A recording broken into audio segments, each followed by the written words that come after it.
लेकिन राहुल गांधी जो बात कह रहे हैं और जिन आधारों पे कह रहे हैं, उनका तो संज्ञान लेना चाहिए कि भाई हुँ। अगर हम दबाव में नहीं हैं, तो ये चीज़ें हो कैसे रही हैं फिर? हम बोल भी नहीं रहे हैं। आखिर बयान बोलने में क्या दिक्कत है? हम तो दोस्त हैं। आप फ़ोन उठाइए और एडमिनिस्ट्रेशन को बोलिए या राष्ट्रपति को बोलिए कि ये क्या हो रहा है? या अभी प्राइम मिनिस्टर जब हमारे यहाँ G20 वगैरह की मीटिंग हो रही थी या तो प्राइम मिनिस्टर ने कहा था कि भारत जो है ग्लोबल साउथ की आवाज़ है। हम बाकी दुनिया के तरफ से हम बोलेंगे उनके हक-हकूक़ हुँ। के लिए। लेकिन अब तो वो देख रहे हैं कि भाई ये अपने हक-हकूक़ के लिए नहीं बोल सकते, तो तुम्हारे लिए क्या बोलेंगे? अफ्रीकी देश अभी ट्रम्प एडमिनिस्ट्रेशन के एक मंत्री आए हुए हैं और मिनिस्ट्री ऑफ एक्सटर्नल अफेयर्स का एक प्रोग्राम होता है जिसको कहते हैं रायसीना डायलॉग। जी। वहाँ पे ओआरएफ के मोदी साथ जी में खुद वहाँ पे मौजूद थे, बैठे हुए थे। अ, हाँ। हाँ, वहाँ पर अमेरिकी मिनिस्टर ये कह रहा है हुँ। कि जो चीन के साथ हमने किया कि चीन को हमने मदद की, चीन के लिए बाज़ार दिए, चीन को हमने फैसिलिटेट किया और चीन आज इतना बड़ा पावर बन चुका है। यह गलती हम भारत के साथ नहीं दोहराएँगे या रूसी तेल दूसरे देशों के थ्रू यूरोप पहुँच रहा है। जी। तो उस पर अमेरिका ने कुछ एक्शन नहीं लिया, लेकिन हमको कह दिया गया कि आप पर 50% आपको पेनल्टी देना पड़ेगा, आपको टैरिफ लगाया जा रहा है। हुँ। तो एक तो अपमान वहाँ पर है। ये सिर्फ ऑर्डर नहीं है, जी। ये लगातार ह्यूमिलिएशन है, ये लगातार अपमान है और नमस्ते, मेरा नाम निकिता मिश्रा है और आप देख रहे हैं बोलता हिंदुस्तान। आप सबको मालूम होगा कि किस तरह से भारत का डंका बज रहा है विदेश में। अगर आपको विश्वास नहीं होता तो मैं बताती हूँ। अभी विदेश से ये ऑर्डर आया, ये अनुमति दिया गया है कि आप 30 दिन यानी 1 महीने की तेल खरीद सकते हैं रूस से। अब इसको लेकर के इस पे चर्चा करेंगे, क्या वाक़ई देश का डंका बज रहा है विदेश में या फिर हमारी विदेश नीति किधर जा रही है? इस पे हमारे साथ चर्चा करने के लिए वरिष्ठ पत्रकार डॉक्टर प्रकाश राय जी हैं हमारे साथ हैं। इनसे हम चर्चा करते हैं कि क्या मुद्दा है। सर बहुत-बहुत स्वागत है आपका बोलता हिंदुस्तान के यूट्यूब चैनल पे। कैसे हैं सर? पहले ये तो बताइए आप। सब बढ़िया, बाकी तो देश दुनिया में जो चल रहा है सो चल ही रहा है। सर डंका बज रहा है कि नहीं विदेश में, ये बताइए फिर भारत का? देखिए भारतीय विदेश नीति के बारे में अब क्या ही कहा जाए कई लंबे समय से ये लग रहा है कि हमारी विदेश नीति बिना किसी डायरेक्शन से चल रही है।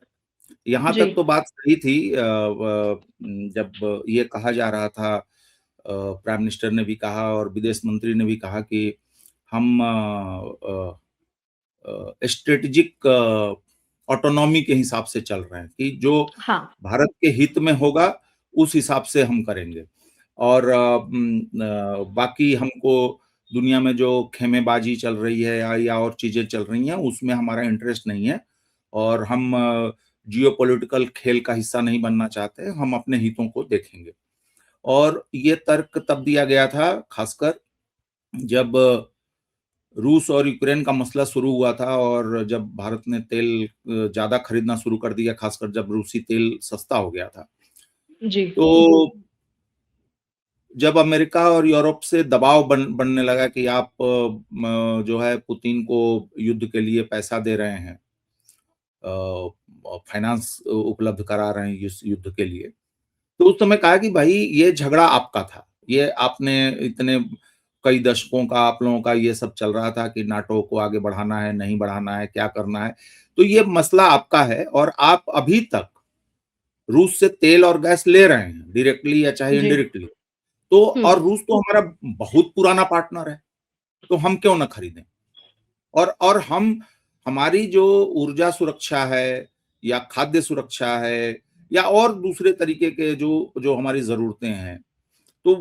वो कहीं से तो हम उसको लेंगे और और अगर सस्ता भी मिले तो और बढ़िया है क्योंकि हम लोग ज़्यादातर अपने ऊर्जा ज़रूरतों के लिए हम आयात पर निर्भर हैं। चाहे वो पेट्रोल हो, चाहे डीज़ल हो या आपका अ नेचुरल गैस हो, एलपीजी हो, कुछ भी हो। तो ये सारी जी। चीज़ें तो हम बाहर से हमको लेना पड़ता है ज़्यादातर, करीब 80-82% ज़रूरत जो है हम अपने इम्पोर्ट से पूरा करते हैं। तो हुँ। हमारा बिल जो है वो बहुत बड़ा होता है इन चीज़ों का। तो अगर उसमें थोड़ी हमें राहत मिले और वो भी एक ऐसे देश से जो कि हमारा बहुत पुराना पार्टनर है, और आप अभी तक खरीद रहे थे। मुझे अभी तक याद जी। है, विदेश मंत्री जयशंकर का एक स्टेटमेंट था कि हम तो जितना महीने भर में खरीद रहे हैं उतना तो आप एक आधे दिन में खरीद लेते थे, तो आप हमको क्यों टोक रहे हैं? तो हम्म। यहाँ तक तो बात बिल्कुल दुरुस्त थी। इवन अभी भी बीच में भी एक मिनिस्ट्री ऑफ एक्सटर्नल अफेयर्स के एक प्रवक्ता ने कहा कि हम जहां से नहीं, विदेश सचिव ने खुद कहा कि हमें हम्म। जहां से उपलब्ध होगा वहां से हम खरीदेंगे। तो सर, लेकिन अभी जिस तरीके से ये बयान आया है, जो स्टेटमेंट आया और ये कहा गया है कि हम आगे उम्मीद करते हैं कि इंडिया इसी बात पे रहे कि वो तेल हमसे ही खरीदे। अभी के लिए हम ये छूट दे रहे हैं। तो इस बयान देखिए, को लेकर के कैसे? हुँ। ये पहली बार नहीं हुआ है। हुँ। ये हमें ध्यान में रखना चाहिए कि अमेरिका ने हमारे साथ ये पहली बार नहीं किया है। जी। और एक बार देखिए, वेनेजुएला से तेल खरीदने की फिर से बात हुई थी कि भारत वेनेजुएला से तेल खरीदेगा। तो ये हम लोगों को याद करना चाहिए कि वेनेजुएला में तेल निकालने के काम में हुँ। हमारी सरकारी कंपनियां वहां शामिल हैं, लंबे समय से उनके प्रोजेक्ट्स चल रहे हैं। और रिलायंस के साथ वेनेजुएला का बहुत लंबा उनका एक 15 साल का कॉन्ट्रैक्ट है उसका तेल खरीदने का। तो जी। वेनेजुएला से तेल खरीदना भी कोई नई बात नहीं थी। जो अमेरिका, हुँ। जो अभी स्थिति आई है वेनेजुएला पर, एक तरीके से अमेरिका का कब्जा है और वहां से हम तेल ले रहे हैं, तो वो नई बात नहीं थी। लेकिन जब ये नहीं हुआ था वेनेजुएला में, हुँ। तो एक बार हमारी किसी सरकारी कंपनी का बिल था कोई 500 साढ़े 500 मिलियन डॉलर का। तो जी। वेनेजुएला की गवर्नमेंट ने कहा कि हम आपको पेमेंट नहीं कर पाएंगे, आप उतने का तेल ले जाइए, जितना पैसा है आपको। तो हमें, हमारी सरकारी कंपनियों को अमेरिका से अनुमति लेनी पड़ी थी। जी, जब वहाँ सबसे पर बड़ा आपको सवाल तो यही है ना सर कि हमें अनुमति लेने की ज़रूरत क्यों पड़ रही है? देखें, अनुमति लेने की बात तो एक लेवल पे तो समझ में आ रही है कि भाई वहां पर उनका कब्जा है या उन्होंने सैंक्शंस लगाए हुए हैं। अमेरिका के साथ हमारे भी अच्छे बिजनेस रिलेशंस हैं, आयात निर्यात बढ़िया है। तो एक अंडरस्टैंडिंग है कि भाई हम लोग करीबी देश हैं, दोनों एक दूसरे के एलाइज अपने आप को बोलते रहे हैं। तो भाई हम हमें तेल निकालने दो, वहां से ले जाने दो वेनेजुएला से। हुँ। लेकिन जब यह बात एक अंडरस्टैंडिंग न रह के ये आपको बार बार अपमानित करने का अगर ये जरिया बन जाए, तो प्रॉब्लम है। देखिए, दुनिया में जी। 50 चीजें जियो पॉलिटिक्स में चलती रहती हैं। तो भाई हुँ। अगर भारत और अमेरिका दोस्त हैं, जो भारत की सरकार भी दावा करती है, आप जाके स्ट्रेटेजिक समझौता करते हैं, फलाना समझौता करते हैं, और अमेरिका भी बोलता है कि भारत हमारा दोस्त है। आप दोनों विदेशी मंचों पर जाकर स्कूली निबंध पढ़ते रहते हैं कि हम दोनों दुनिया के सबसे बड़े लोकतंत्र हैं, 2 लोकतंत्र हैं। जी। तो फिर ये क्या हो रहा है? ये तो नॉर्मल अंडरस्टैंडिंग होनी चाहिए थे कि अरे भाई, भारतीय कंपनियां वहां इन्वॉल्व हैं, भारत को तेल की जरूरत है, ये लोग तेल लेते रहते हैं, ठीक है, ले जाने दो, उन्हीं तो का मैं पैसा है वहां। माय डियर बेस्ट फ्रेंड जो ट्रम्प हैं, वो ऑर्डर दे रहे हैं अब इंडिया को कि आप 30 दिन के लिए तेल खरीद सकते हैं। उसके देखिए, बाद आप फिर से हमसे ही तेल खरीदेंगे। ये सिर्फ ऑर्डर नहीं है, जी। ये लगातार ह्यूमिलिएशन है, ये लगातार अपमान है, और ये पूरे अपमानों की कैटेगरी में है। जैसे फॉर एग्जांपल, जी। रूस और यूक्रेन के झगड़े के बाद भी कई सारे देश हैं जो यूरोपियन यूनियन के भी मेंबर्स हैं या नहीं भी हैं, वे हुँ। लोग रूस से तेल एनर्जी ले रहे हैं। लेकिन उनको नहीं, जैसे फॉर एग्जांपल हंगरी, हुँ। लेकिन उनको नहीं कहा जा रहा है यार, रूसी तेल दूसरे देशों के थ्रू यूरोप पहुंच रहा है। जी। तो उस पर अमेरिका ने कुछ एक्शन नहीं लिया, लेकिन हमको कह दिया गया कि आप पर 50% आपको पेनाल्टी देना पड़ेगा, आपको टैरिफ लगाया जा रहा है। हुँ। तो एक तो अपमान वहां पर है। दूसरी चीज कि बार बार ये कहना कि हमने भारत और पाकिस्तान की लड़ाई रुकवा दी। आपको याद होगा डोनाल्ड ट्रंप ने एक बार प्रेस कॉन्फ्रेंस में यहां तक उन्होंने कह दिया कि मैं चाहूं तो प्राइम मिनिस्टर मोदी का पॉलिटिकल करियर खराब कर सकता हूं। जी हाँ, और फिर अभी उसके चर्चा में बाद था वो बयान, बिल्कुल। हाँ, उसके बाद दांत चिहार के बोल रहे हैं कि लेकिन मैं ऐसा नहीं करूंगा। हम्म। तो ये भी एक ह्यूमिलिएशन है। फिर आपने देखा कि उनके एक मंत्री ने उनके वाणिज्य मंत्री ने कहा कि भारत के साथ इसलिए ट्रेड डील फाइनल नहीं हुआ था क्योंकि प्राइम मिनिस्टर मोदी ने प्रेसिडेंट ट्रंप को फोन नहीं किया था। और अभी अभी ये 30 दिन वाला आ गया। हम्म। और इतना ही नहीं, अभी ट्रंप एडमिनिस्ट्रेशन के एक मंत्री आए हुए हैं और मिनिस्ट्री ऑफ एक्सटर्नल अफेयर्स का एक प्रोग्राम होता है जिसको कहते हैं रायसीना डायलॉग। जी, वहां पे वारफ के मोदी साथ जी खुद वहां पे मौजूद थे, बैठे हुए थे। अ, हाँ। हाँ, वहां पर अमेरिकी मिनिस्टर ये कह रहा है कि हम्म। जो चीन के साथ हमने किया, कि चीन को हमने मदद की, चीन के लिए बाजार दिए, चीन को हमने फैसिलिटेट किया, और चीन आज इतना बड़ा पावर बन चुका है। यह गलती हम भारत के साथ नहीं दोहराएंगे और हम आपको अपना राइवल नहीं बनने देंगे। वो दिल्ली में आके ये बात कह रहे हैं। कहने का मेरा मतलब कि अगर में से किसी को भी यह भ्रम है कि अमेरिका के साथ बहुत ज्यादा निकटता बढ़ाकर हम कोई अपना कोई राष्ट्रीय हित लंबे समय तक साध सकेंगे, तो हमें उस भ्रम से निकल जाना चाहिए, क्योंकि वो लोग खुद ये कह रहे हैं। उसके लिए ये नहीं कि आपको बिटवीन द लाइंस पढ़ना है, आपको कोई पक्ष विपक्ष की भाई सरकार विरोधी लोग ये बातें कह रहे हैं, या जी। कुछ लोगों को है कि भारत और अमेरिका करीब आ रहे हैं तो उनको दिक्कत हो रही है इसलिए वो इस तरीके की बकवास कर रहे हैं। लेकिन यहाँ तो खुद वहां से बात आ रही है, ये तो स्वतः प्रमाणित बात है, इसमें कोई बात बनाने वाली तो है नहीं। हम्म। तो अगर हम ये सोचें कि और क्या अमेरिका हमको मदद नहीं करेगा? अगर हमको डेवलपमेंट, इसका मतलब ये हुआ कि वो हाई टेक्नोलॉजी हमको ट्रांसफर नहीं करेगा, हमको मोस्ट एडवांस चिप्स या सेमीकंडक्टर्स नहीं मिलेंगे, या वो हमारे बिजनेसेस को कहीं ना कहीं रोकने या बाधित करने की कोशिश करेगा। आखिर वो क्या करेगा? जो वो कह रहे हैं कि हम अमेरिका को भारत को चीन नहीं बनने देंगे, अपना राइवल नहीं बनने जी। देंगे, अपने इंटरेस्ट को हम बचाएंगे, तो वो आखिर ये कैसे करेंगे?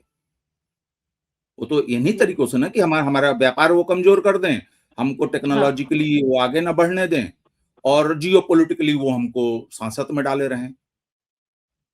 तो ये मैं मानता हूं कि ये सिर्फ ये उदाहरणों या सरकार के दबाव में आ जाने सिर्फ उसका मसला नहीं है, मतलब ये पानी सर से गुजर जाना चाहिए। और इसके लिए मैं एक हद तक भारत की सरकार को भी मैं ब्लेम करूंगा कि जी। आपने जैसे मान लो कि एक बार कोई बात आई, चलो इग्नोर करो यार, 2 बार हुई इग्नोर करो, 3 बार, आपने कभी बोला ही नहीं, उनको कभी टोका नहीं कि आप ये क्या बोल रहे हैं, ये क्या सवाल लैंग्वेज तो है ये। यही उठता है ना सर, कि अगर उधर से ऑर्डर आ रहा है तो इधर से भी तो क्रॉस चेक करना चाहिए ना, कि आप कैसे कह रहे हैं और क्यों कह रहे हैं। क्या विदेश नीति, भारत की विदेश नीति अभी तो सबसे बड़े सवालों के घेरे में है, कि सामने से ऑर्डर एग्जैक्टली। आ रहा है। और देखिए और सब इसका और सबसे बड़ी बात इसका सर यहाँ पे ये है कि पेट्रोलियम मिनिस्टर जो है हरदीप सिंह पुरी, उन्होंने बयान दिया था कि 74 दिन का तेल बचा हुआ है देश में, और अभी जो खबर आ रही है वो खबर निकल करके ये आ रही है कि अब देश में सिर्फ 25 दिनों का तेल बचा हुआ है, जिसकी वजह से अब ये भी इतने मसले आते जा रहे हैं। देखिए ये सारी बातें तो हैं अपनी जगह, लेकिन यहाँ पे एक चीज अंडरलाइन की जानी चाहिए कि ईरान जैसा देश जो आपका इतना जी। करीबी रहा है, उस पर हमला होता है, उसके लीडर की हत्या कर दी जाती है, और हमने 5 दिन 6 दिन चुप्पी लगाए रखी। हाँ। उसका एक नौसेना का एक जहाज जो सेरेमोनियल जहाज है, वो उस पर हथियार नहीं है, वो जो जहाज वापिस जा रहा था, वो लोग अपने आप को डिफेंड नहीं कर सकते थे अगर अटैक होता या कुछ होता। वो कैसे गिरा दिया गया? वो आपके यहां से लौट के जा रहा था, आपने कुछ नहीं बोला, और वो एक ऐसे कार्यक्रम में पार्टिसिपेट किया जहां पे हमारे डिफेंस मिनिस्टर है, हमारी प्रेसिडेंट है। जी। हाँ। और 5 दिन 6 दिन जब कई सारे सरकार समर्थक लोगों ने भी बोलना शुरू कर दिया कि ये क्या हो रहा है, कुछ लोगों ने तो ये भी डाउट किया है कि कहीं ऐसा तो नहीं कि अमेरिका के साथ जो हमारा इंटेलिजेंस शेयरिंग का, मैरीटाइम इंटेलिजेंस शेयरिंग का जो समझौता है, कहीं उस मैकेनिज्म के थ्रू तो अमेरिकन को पता नहीं चल गया कि ईरानी जहाज जो है जा रहा है इधर से।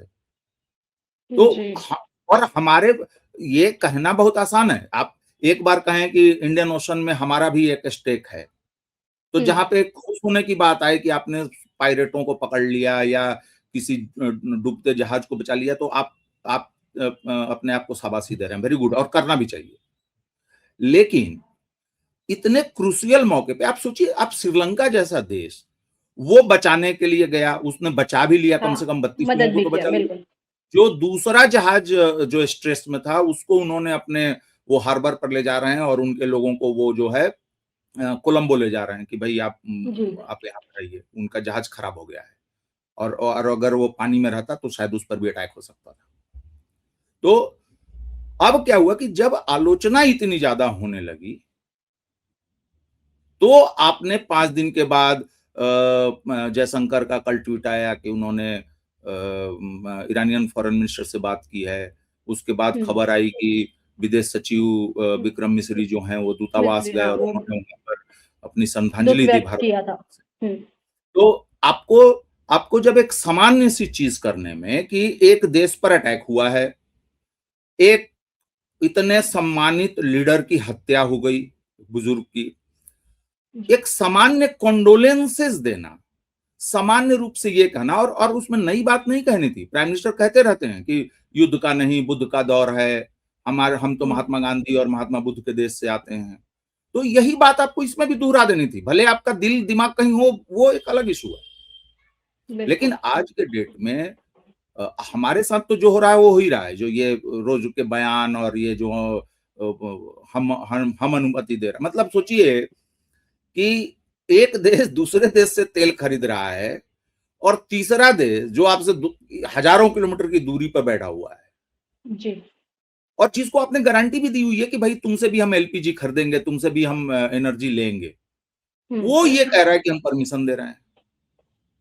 तो इन सारी चीजों को, भारत की विदेश नीति को, भारत की विदेश नीति के ढुलमुलपने को, अनिर्णय की स्थिति को, और लार्जर जियोपॉलिटिकल सिनारियो में जो कुछ भी घटित हो रहा है, जहां पे कि अब कोई इंटरनेशनल रूल नहीं है, ताकत है आपके पास तो अब जाके अटैक करते रहिए।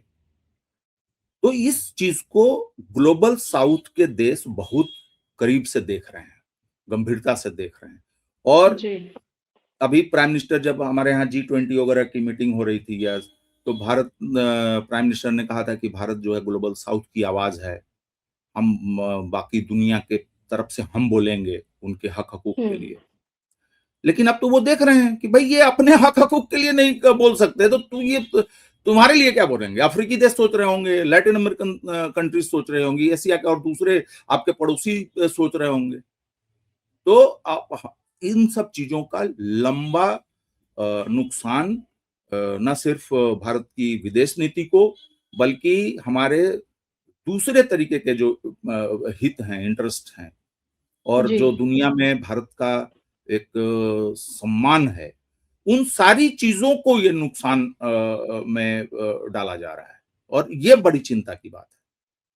11 फरवरी 2026 को बजट सेशन की जब बजट बिल पास हुआ, उसके बाद जो चर्चा हो रही थी पार्लियामेंट में, उस दौरान नेता विपक्ष राहुल गांधी ने ये सवाल उठाया था कि आने वाले समय में अमेरिका हमें बताएगा कि हमें तेल कहां से लेना है, कहां से नहीं लेना है। उस समय जो तमाम मंत्री थे, जो वित्त मंत्री थे, उन्होंने कहा कि ये देश, मतलब देश को बदनाम करने की बातें की जा रही है, ये गलत है। और अब ये साबित होता भी दिखाई दे रहा है कि अमेरिका हमें बता रहा है कि हम 30 दिन के लिए तेल खरीद सकते हैं, उसके बाद अमेरिका से ही तेल खरीदा जाएगा, लेकिन 30 दिन के लिए ही मोहलत दी गई है।